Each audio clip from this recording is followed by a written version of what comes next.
வணக்கம். நாம எல்லாரும் இசை கேட்கிறோம். ஆனா, அந்த முதல் மியூசிக், அந்த முதல் நோட் எங்க இருந்து வந்துச்சுன்னு எப்பவாவது யோசிச்சிருக்கீங்களா? வாங்க, இன்னைக்கு நாம இசையோட ஆரம்ப காலத்துக்கு ஒரு பயணம் போகலாம். இசை அது எங்க இருந்து வந்துச்சு? யாராவது கண்டுபிடிச்சாங்களா? இல்ல நாமளா உருவாக்கினோமா? இது ரொம்ப ரொம்ப முக்கியமான ஒரு அடிப்படையான கேள்வி இல்லையா? நம்மளோட இந்த தேடல் இந்த ஒரு கேள்வியில இருந்து தான் ஆரம்பிக்க போகுது. சரி வாங்க, இசையோட அந்த முதல் கேள்வியிலிருந்தே ஆரம்பிக்கலாம். பழங்காலத்துல இருந்த சிந்தனையாளர்கள் எல்லாம் இதுக்கு பதில் தேட ஆரம்பிச்சாங்க. அவங்களுக்கு ரெண்டு இடத்துல பதில் கிடைச்சுது. ஒன்னு நமக்கு வெளியே இருக்கிற இந்த உலகம், இன்னொன்னு நமக்கு உள்ளேயே இருக்கிற உலகம். ஆமா, ஒன்னு இயற்கையிலிருந்து, இன்னொன்னு மனிதனுக்குள்ள இருந்து. அதாவது இசை எப்படி ஆரம்பிச்சதுன்னா, முதல்ல நாம கேட்ட ஒலிகளை அப்படியே காப்பி அடிக்க ஆரம்பிச்சதுல இருந்து தான்.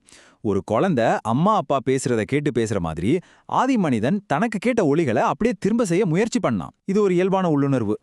சரி, அப்போ நாம ஒலிகளை காப்பி அடிக்க ஆரம்பிச்சோம்னு சொல்றோம். அப்போ ஆதி மனிதன் முதல்ல எதோட ஒலியை கேட்டிருப்பான், எதை காப்பி அடிச்சிருப்பான்? யோசிச்சு பாருங்க. வேற எதுவும் இல்ல, நம்மள சுத்தி இருக்கிற இயற்கை தான். அவங்க இயற்கைய வெறும் சத்தமா பார்க்கல, அதுல ஒரு தாளத்தை, ஒரு மெட்ட, ஒரு ஒழுங்க கவனிச்சாங்க. பறவைகள் பாடுறதுல ஒரு மெலடி, காத்து வீசுறதுல ஒரு ரிதம், தண்ணி ஓடுற சத்தம், அலை அடிக்கிற ஓசை, இது எல்லாமே அவங்களுக்கு ஒரு பெரிய ஆர்கெஸ்ட்ரா மாதிரி இருந்துச்சு. சொல்லப்போனா இதுதான உலகத்தோட முதல் மியூசிக். இயற்கையின் ஒலிகள் தான் மனிதகுலத்தின் முதல் இசையாசிரியர். இந்த ஒரு வரி போதும் இயற்கை நம்மளோட மியூசிக்ல எவ்வளோ பெரிய தாக்கத்தை ஏற்படுத்தியிருக்குன்னு புரிஞ்சுக்க. ஓகே, அப்போ இசைக்கு ஒரு பக்கம் இயற்கை தான் இன்ஸ்பிரேஷன். ஆனா, அது மட்டும் போதுமா? இல்ல. இசை உருவாகிறதுக்கு இன்னொரு முக்கியமான காரணமும் இருந்துச்சு. அது மனிதனுக்குள்ளிருந்து வந்தது. மனிதனுக்கு இசை ஏன் தேவைப்பட்டுச்சு? ரெண்டு முக்கியமான காரணங்கள். ஒன்னு, ரொம்ப கஷ்டமான வேலை செய்யும்போது அந்த சோர்வு தெரியாம இருக்கிறதுக்கு.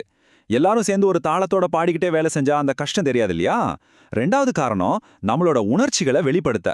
சந்தோஷம், சோகம், காதல்னு வார்த்தையால சொல்ல முடியாத விஷயங்கள் எல்லாம் இசை மூலமா தான் சொல்ல முடிஞ்சது. இத கொஞ்சம் கற்பனை பண்ணி பாருங்களேன். ஒரு 10 பேர் சேர்ந்து ஒரு பெரிய பாறைய தள்ளுறாங்க. ஏலேலோ ஐலசான்னு சொல்லி ஒரு தாளத்தோட தள்ளும்போது அது எவ்வளோ ஈஸியா இருக்கும். அந்த வேலையிலிருந்து வந்த தாளம் தான் இன்னைக்கு நம்ம மியூசிக்ல கேட்கிற ரிதம்க்கு, அதாவது லயத்துக்கு அடிப்படையா அமைஞ்சது. சரி, குரல்ல பாடிட்டு இருந்தாங்க. ஆனா அது மட்டும் போதுமா? மனுஷனோட ஆசைக்கு ஒரு எல்லையே இல்லையே. நம்ம குரலால செய்ய முடியாத ஒலிகளை உருவாக்கணும்னு நினைச்சான். அப்போதான் மியூசிக் ஹிஸ்டரியில அடுத்த பெரிய ஸ்டெப் வருது, இசைக்கருவிகளோட உருவாக்கம். ஒரு மியூசிக்கல் இன்ஸ்ட்ருமெண்ட்னா என்ன? அது வெறும் ஒரு பொருள் கிடையாது. அது நம்ம கற்பனை திறனோட ஒரு விரிவாக்கம். நம்ம குரலுக்கு வெளியேயும் புது புது சத்தத்தை, புது புது உணர்வுகளை உருவாக்கணும்னு மனுஷனுக்குள்ள இருந்த தாகத்தோட வெளிப்பாடு தான் இந்த கருவிகள். அவங்க செஞ்ச கருவிகள் கூட ரொம்ப சுவாரஸ்யமா இருந்துச்சு. காத்து மாதிரி சத்தம் வர புல்லாங்குழல் செஞ்சாங்க. நம்ம இதய துடிப்பு மாதிரி சத்தம் வர தாளவாத்தியங்கள் செஞ்சாங்க. பாத்தீங்களா, திரும்பவும் நாம இயற்கையையும் மனிதனையும் தான் பின்பற்றோம். இதுல இருந்து என்ன தெரியுது? மியூசிக்கும் மனுஷனும் ஒன்னோட ஒன்ன எவ்வளோ ஆழமா பிணைஞ்சிருக்குன்னு புரியுது. நம்ம பயணத்தோட கடைசி கட்டத்துக்கு வந்துட்டோம்.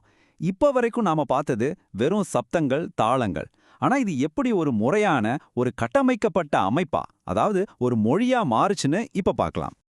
ஆமாங்க, இசை ஒரு முழுமையான மொழியா ஆகணும்னா அதுக்குன்னு ஒரு கிராமர், அதாவது இலக்கணம் தேவைப்பட்டுச்சு. சும்மா தோணாத வாசிச்சா அது சத்தமா தான் இருக்கும். ஆனா அதுக்குன்னு சில விதிகள், கோட்பாடுகள் இருந்தாதான் இசையமைப்பாளர் நினைக்கிறத நம்மக்கிட்ட சரியா கொண்டு வந்து சேர்க்க முடியும். இப்ப பாருங்க, 96, 96 இந்த நம்பருக்கும் இசைக்கும் என்ன சம்பந்தம் இருக்கும்? ஒரு நிமிஷம் யோசிச்சு பாருங்க. ஏதாவது க்ளூ கிடைக்குதா? பதில் இதுதான். நம்ம பழங்கால தமிழ் இசை மரபுல இசைக்கு 96 தத்துவங்கள், அதாவது அடிப்படை கூறுகள் இருக்குன்னு வரையறுத்தாங்க. பாருங்க, அவங்க இசைய வெறும் பொழுதுபோக்கா பார்க்கல, அது ஒரு சயின்ஸா பார்த்திருக்காங்க. அதுக்குன்னு ஒரு முழுமையான இலக்கணத்தையே உருவாக்கி வச்சிருக்காங்க. எவ்வளோ ஆழமான விஷயம் பாருங்க. அப்போ கடைசியா என்ன தெரியுது? இசைங்கிறது வெறும் சத்தத்தோட கலவை இல்ல, அது ஒரு மொழி. அதுவும் எந்த ஒரு வார்த்தையும் இல்லாம நம்மளோட ஆழமான உணர்ச்சிகளை எல்லாம் சொல்ற ஒரு உலக பொதுமொழி. மொழி, நாடுன்னு எந்த எல்லையும் இல்லாம எல்லா இதயங்களோடையும் நேரடியா பேசுற ஒரு சக்தி வாய்ந்த மொழி. சரி, இசை ஒரு மொழி, அது பல்லாயிரம் வருஷமா வளர்ந்து வந்திருக்குன்னு பார்த்தோம். அப்போ இன்னைக்கு அது நம்மகிட்ட என்ன சொல்ல முயற்சி பண்ணுது? நீங்க கேட்கிற ஒவ்வொரு பாட்டுக்கு பின்னாலையும் இவ்ளோ பெரிய வரலாறு இருக்கு. அந்த இசை மொழி இன்னைக்கு உங்களோட என்ன பேசுது? யோசிச்சு பாருங்க.